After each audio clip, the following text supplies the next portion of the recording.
Mga ka-reels, magluluto tayo ng sinigang na baboy na may gabi. Una, i-prepare natin yung karne ng baboy. Yung sibuyas, luya at saka bawang, gabi, labanos, sitaw, talong, okra.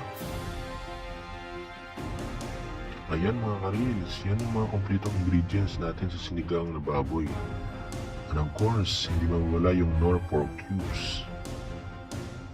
Una natin gawin ay magpainit tayo ng kawali. Maglagay tayo ng mantika. Hintayin natin mainit ito at saka ilagay natin yung sibuyas, bawang at luya. Ayan. Hintayin natin maluto yung sibuyas, bawang at luya. And then hintayin natin na ilagay natin yung karne ng baboy hanggang mag-brown ito. At saka natin lagyan ng tubig.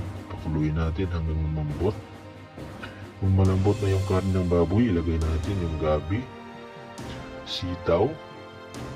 Isunod natin yung labanos, okra at dahon ng kangkong. Anguhin natin ito, lagyan natin ng konting paminta at saka konting pampalasa.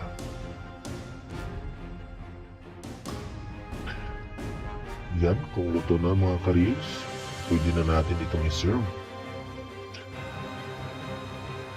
ng masarap na sinigang na baboy na may gabi. Yan mga ka-reels, kain tayo. Maraming salamat.